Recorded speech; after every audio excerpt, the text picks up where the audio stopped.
Assalamualaikum warahmatullahi wabarakatuh. Perkenalkan, saya Marsha Sabrina Asafa dari kelas 10 IPS 1 Aksains. Saya berasal dari Iman Insan Cendekiasia.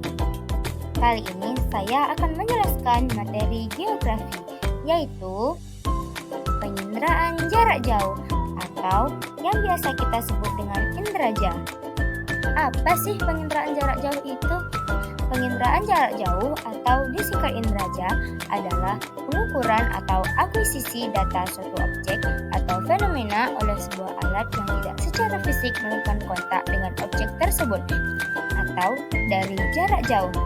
Misalnya dari pesawat luar angkasa, satelit, dan kapal. Contoh penginderaan jauh antara lain satelit pengamatan bumi, satelit cuaca, memonitor janin dengan ultrasonik, dan wahana luar angkasa yang memantau planet dari orbit. Yuk kita masuk ke komponen penginderaan jarak jauh. Yang pertama, energi.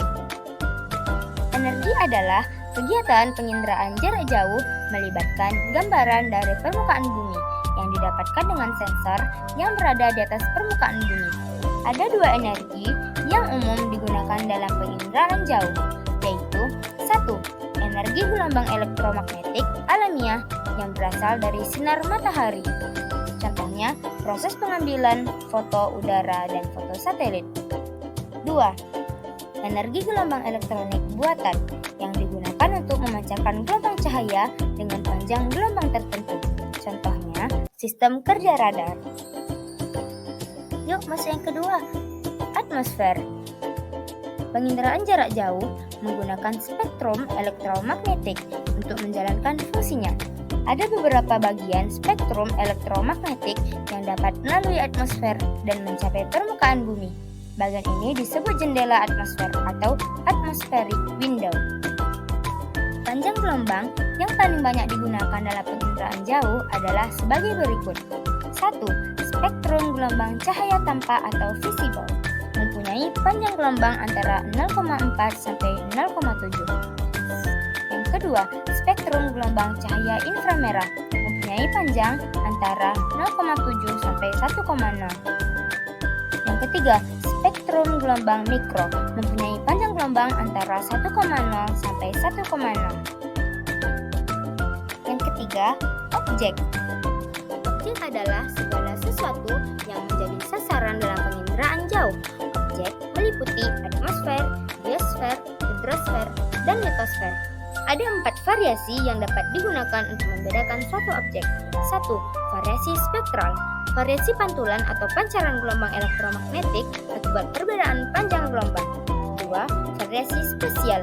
Variasi pantulan atau pancaran gelombang elektromagnetik akibat perbedaan bentuk, ukuran, dan tekstur suatu objek. 3. Variasi temporal.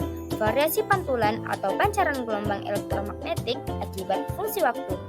4. Variasi polarisasi. Variasi pantulan atau pancaran gelombang elektromagnetik akibat polarisasi. Yang keempat, sensor. Sensor adalah benda yang digunakan untuk melacak, mendeteksi, dan merekam objek-objek di alam dan jangkauan tertentu. Beberapa kemampuan sensor untuk mengenali suatu objek atau fenomena. 1. Resolusi spasial. Kemampuan suatu sensor untuk membedakan objek yang kecil. 2. Resolusi spektral. Kemampuan sensor untuk merekam rentang panjang gelombang tertentu. 3. Resolusi radiometrik.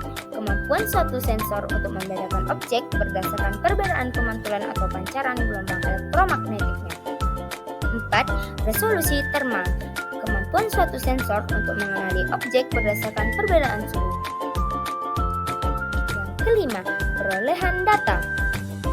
Perolehan data dapat dilakukan dengan cara manual, yaitu dengan cara menginterpretasi foto udara secara visual dan cara numerik atau digital dengan menggunakan data digital melalui komputer.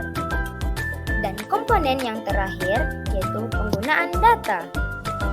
Penggunaan data adalah faktor tingkat keberhasilan dan penerapan sistem penginderaan jauh.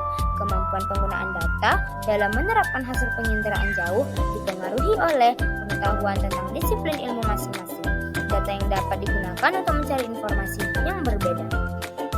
Terima kasih, semoga bermanfaat. Assalamualaikum warahmatullahi wabarakatuh.